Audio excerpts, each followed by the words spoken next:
नमस्कार, फर्स्ट बिहार झारखंड देख रहे हैं आप और मैं हूं आपके साथ प्रिय। पंचायत चुनाव से जुड़ी अब एक बड़ी खबर सामने आ रही है। जी हां, पंचायत राज अधिनियम 2006 में अब संशोधन करने की बात कही जा रही है। इस संशोधन के बाद अब जो नवनिर्वाचित मुखिया होंगे उनके अगर पदभार ग्रहण करने में समय लगेगा तो जिम्मेदार अधिकारी जो होंगे वो सभी तरह की जिम्मेदारी ले सकेंगे, यानी कि अपने कार्यक्षेत्र से जुड़े हुए सभी काम वो कर सकते हैं। बिहार में पंचायत चुनाव से जुड़ी बड़ी खबर सामने आ रही है कि प्रदेश सरकार पंचायती राज अधिनियम 2006 में संशोधन की तैयारी कर रही है। माना जा रहा है कि पंचायत चुनाव में थोड़ी देरी हो सकती है। ऐसे में अगर ग्राम पंचायत के चुनाव में अगर समय पर नहीं हुए तो पंचायतें अक्रमित होंगी। इसके बाद पंचायती राज व्यवस्था के तहत होने वाले कार्य अधिकारियों के हवाले किए जा सकते हैं। अगर यह संशोधन होता है तो जब तक नवनिर्वाचित प्रतिनिधियों का शपथ ग्रहण नहीं हो जाता तब तक जिम्मेदार अधिकारी ही योजनाओं का क्रियान्वयन कराएंगे। मिली जानकारी के अनुसार अधिनियम में संशोधन करने के बाद इससे संबंधित दिशा निर्देश जिलों को जारी कर दिए जाएंगे। पंचायती राज का कार्य जिलाधिकारियों के माध्यम से अधीनस्थ पदाधिकारियों को दिए जाएंगे। वार्ड, ग्राम पंचायत और पंचायत समिति के तहत होने वाले कार्य प्रखंड विकास पदाधिकारी द्वारा कराए जाएंगे। वहीं जिला परिषद के माध्यम से होने वाले कार्य को उप विकास आयुक्त कराएंगे। उन्हीं के पास सारे अधिकार होंगे। चूंकि अभी विधानमंडल का सत्र नहीं चल रहा है, इसलिए अध्यादेश के माध्यम से अधिनियम में संशोधन किया जाएगा।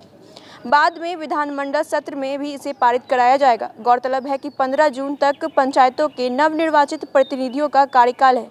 इसके पहले नया निर्वाचन नहीं होने की स्थिति में मुखिया, प्रमुख आदि के अधिकार छिन जाएंगे।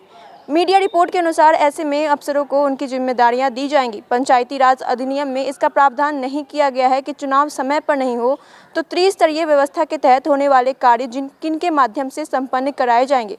इसलिए अधिनियम में संशोधन किया जाना अनिवार्य होगा।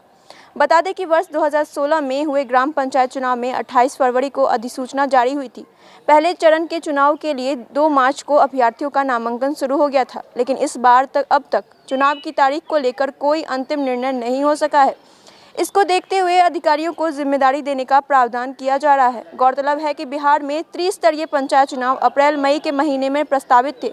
इसके लिए तैयारी भी शुरू हो गई थी। इसी बीच राज्य निर्वाचन आयोग ने फैसला किया कि इस बार चुनाव ईवीएम से कराए जाएंगे। ऐसे में बड़ी संख्या में ईवीएम की जरूरत होगी। बिहार निर्वाचन आयोग ने नई ईवीएम की खरीद के लिए चुनाव आयोग से अनापत्ति प्रमाण पत्र लेने के लिए पत्र भेजा था, लेकिन आयोग से खरीदारी के लिए अनापत्ति प्रमाण पत्र नहीं मिला। इसलिए तारीखों के ऐलान में देरी हो रही है।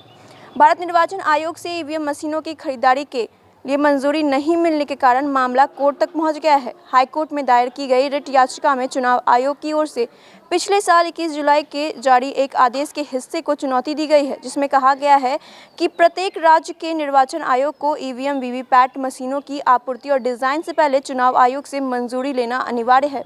राज्य निर्वाचन आयोग ने चुनाव आयोग पर भेदभाव का आरोप लगाया है। बिहार निर्वाचन आयोग का कहना है कि चुनाव आयोग ने छत्तीसगढ़ और राजस्थान को पंचायत चुनाव कराने के लिए इस्तेमाल होने वाले ईवीएम मशीनों की आपूर्ति के लिए मंजूरी दे दी है, लेकिन हमें खरीद के लिए भी अनापत्ति प्रमाण पत्र नहीं दिया जा रहा है। इस बीच राज्य निर्वाचन आयोग की तरफ से दायर एक याचिका पर सुनवाई के बाद पटना हाईकोर्ट ने सभी पक्षों से कहा है कि आपस में बैठकर 6 अप्रैल तक मामले को निपटा लें।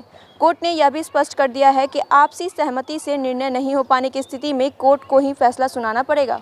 तो ऐसे ही अपडेट पाने के लिए आप हमेशा जुड़े रहिए। अगर आपने अभी तक हमारे चैनल को सब्सक्राइब नहीं किया है तो सब्सक्राइब कर लीजिएगा। साथ ही हमारे वीडियोस को लाइक शेयर करना ना भूलें। तब तक के लिए धन्यवाद।